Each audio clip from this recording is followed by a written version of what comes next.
नमस्कार दोस्तों, हमारी आज की कहानी का नाम है अपेक्षाएं। नहीं छोटी, मैं मायके नहीं आ पाऊंगी। माँ अब पहले जैसी नहीं रहीं। पापा के जाने के बाद बहुत कंजूस हो गई हैं। पिछले 7 सालों में जब भी मायके आती थी, माँ मेरे ससुराल वालों को अच्छे से अच्छे कपड़े और महंगे से महंगे उपहार भेजती थी।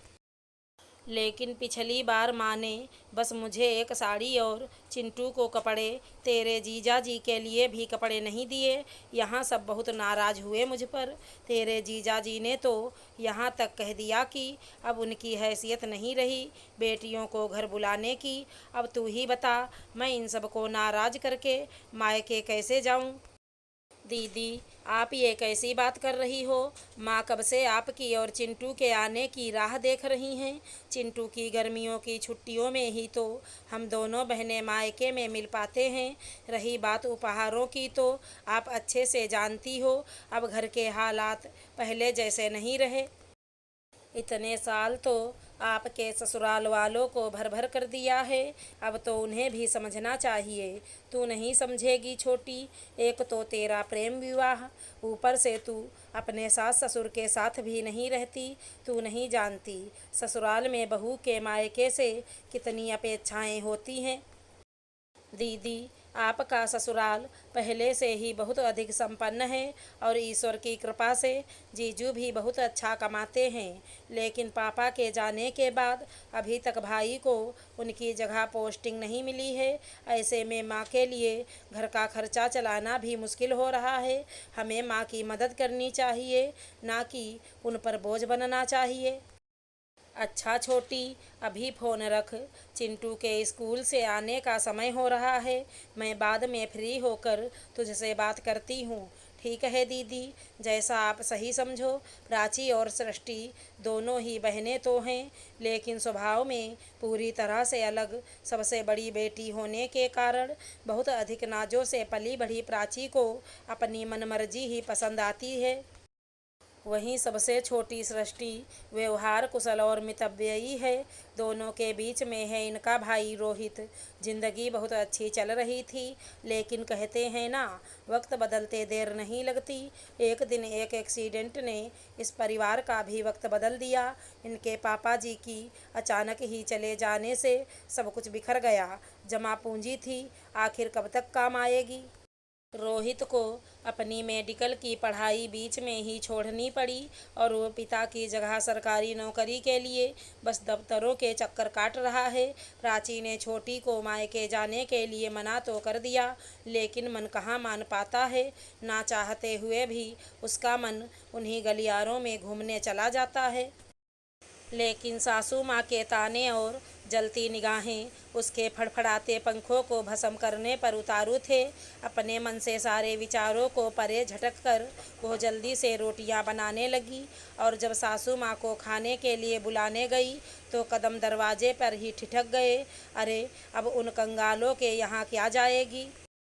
जब जब मन करे तू रहने के लिए आ जाना। हाँ हाँ, तू फिक्र मत कर, इस बार उसकी टिकट नहीं होगी।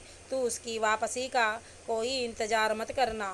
तेरी फ्री की नौकरानी पलके बिछाए तेरा इंतज़ार करती मिलेगी। जब चाहे चली आ मेरी बेटी। कितने दिन हो गए तुझे देखे हुए, आंखें तरस गई हैं तुझे और अपनी नातिन को देखने के लिए। अरे कोई फिक्र मत कर, उसके मायके से तेरे लिए कुछ नहीं आया तो क्या। तेरी भाभी ने कुछ दिन पहले ही हीरे के बुंदे खरीदे हैं। बस जब मैं बातों बातों में उसे दिखाने को कहूँ तो तू भी ससुराल में अपनी इज्जत का वास्ता देकर शुरू हो जाना। अरे तेरे भाई के ही तो पैसे से आए हैं। पहला हक तो तेरा ही बनता है उन पर। चल, अब बातें बहुत हुई, जल्दी से अपनी टिकट करा कर मुझे बता, जिससे मैं यहाँ पर भी माहौल बना सकूँ।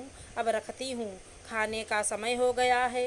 देखूँ तो आज महारानी ने क्या बनाया है, या अपने मायके वालों से गप्पे लड़ा रही हैं। प्राची को ऐसा महसूस हो रहा था जैसे हजारों बिच्छू उसके शरीर पर चिपक कर उसको डंक मार रहे हों।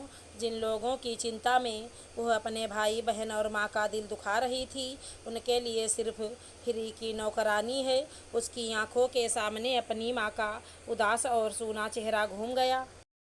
पिछली बार अपेक्षाएं पूरी ना होने के कारण उसका मन खिन्न था और देख ही न पाई कि हमेशा खिलखिलाती उसकी प्यारी सी माँ के चेहरे से ना सिर्फ हंसी गायब हो गई है, बल्कि ना कोई श्रृंगार, ना कोई रौनक और ना ही साड़ियों को करीने से प्रेस करके पहनने की उनकी आदत।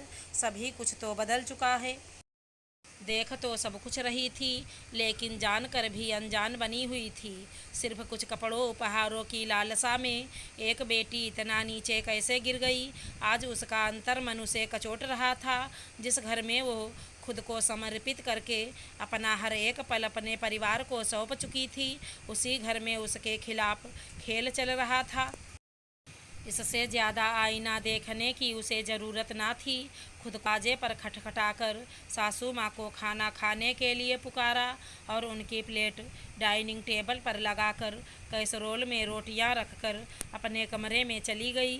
आज रोजाना की तरह उनके पास बैठकर उन्हें मान मनुहार करके एक एक रोटी खिलाने के लिए उसका मन गवाही ना दे रहा था। आज शाम कुछ बड़ा घटित होने वाला था। प्राची की खामोशी सासू माँ के मन में शक उत्पन्न कर रही थी। खाना खाने के बाद चिंटू को कमरे में पहुंचाकर प्राची ने अपने पति की तरफ मुखातिब होकर कहा, 6 दिन बाद का मायके जाने का टिकट करा लिया है मैंने। क्या? लेकिन क्यों? क्या ज़रूरत है? पति और सासू माँ दोनों ने एक ही सुर में एक ही शब्दों में कहा। जो आपने सुना वो बिल्कुल सही है। अगर उन्हें एक के बजाय 2 बेटों का सहारा मिलेगा तो दुख कुछ कम महसूस होगा। प्राची ने बहुत समझदारी और संयम के साथ अपने पति को अपने मायके जाने का कारण समझाया। अब उसकी सासू माँ के पास उसे रोकने की कोई वजह ना थी, क्योंकि बेटा भी बहू का साथ दे रहा था। प्राची चाहती तो सासू माँ और ननद की बातचीत को पति के सामने रखकर अपना पक्ष मजबूत कर सकती थी, लेकिन वह अपने घर में किसी तरह का झगड़ा क्लेश तमाशा नहीं चाहती थी। अगर हमारी कहानी पसंद आई हो तो चैनल को लाइक शेयर सब्सक्राइब करें। धन्यवाद दोस्तों।